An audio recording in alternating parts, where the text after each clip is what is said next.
السلام عليكم. ما هي تكلفة الحج في المغرب؟ وما أهمية هذه الفريضة العظيمة؟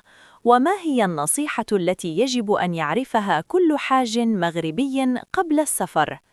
لمعرفة الإجابة، لا تنسوا دعمنا بالاشتراك في القناة ومشاهدة الفيديو حتى النهاية، فكل لحظة فيه تستحق بالفعل.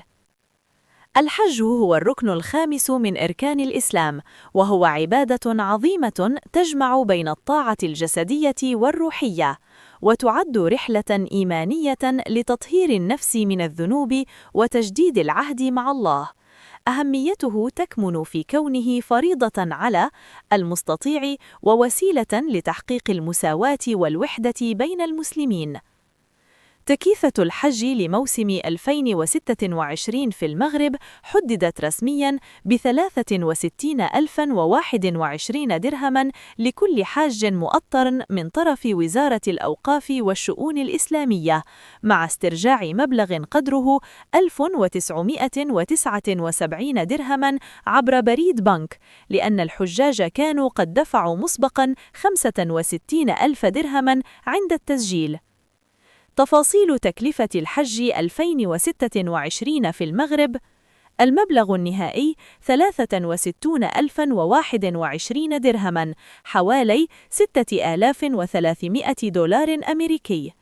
المبلغ المدفوع مسبقاً 65,000 درهم عند التسجيل.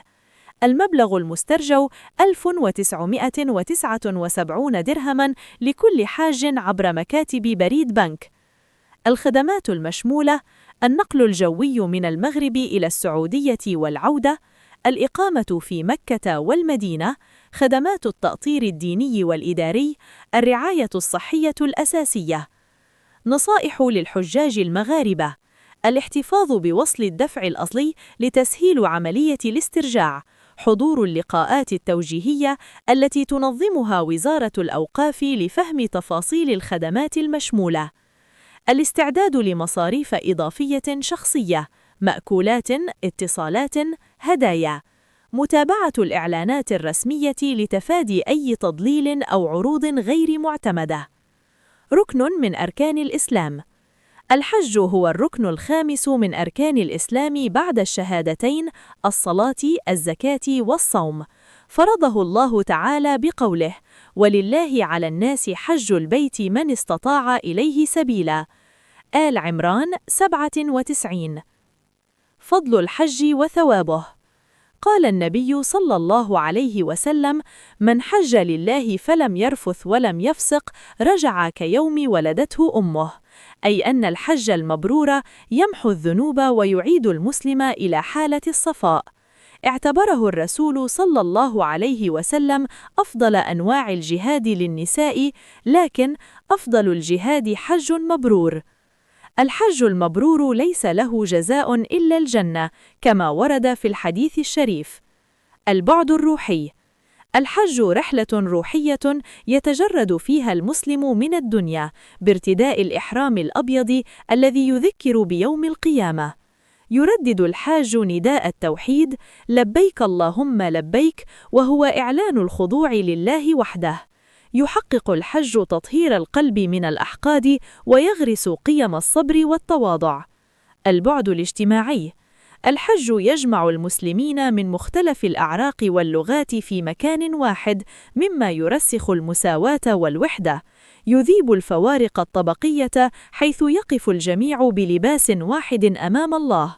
يعزز الحج قيم التعاون والتضامن بين المسلمين. دعوة من خلال هذه القناة المباركة: أيها الحجاج الكرام، أنتم سفراء المغرب في أرض الحرمين، فكونوا قدوة في السلوك والالتزام. احترام القانون ليس مجرد واجب إداري، بل هو عبادة تضاف إلى عبادتكم، لأنه يعكس قيم الإسلام في النظام والانضباط. التزموا بالتعليمات الصادرة عن السلطات المغربية والسعودية، واحرصوا على التعاون مع المؤطرين والمرافقين، فذلك يضمن لكم رحلة آمنة وميسرة، ويجعل حجكم مبرورا بإذن الله.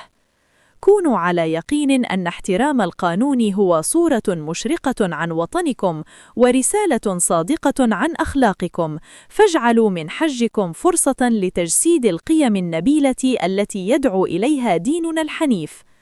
تنبيه مهم: لا تفوتوا مشاهدة الفيديو الرائع والمميز على القناة بعنوان قصة من الواقع يرويها الشيخ محمد العريفي عن الحياة الزوجية، فهو مليء بالعبر والدروس التي تنير حياتكم.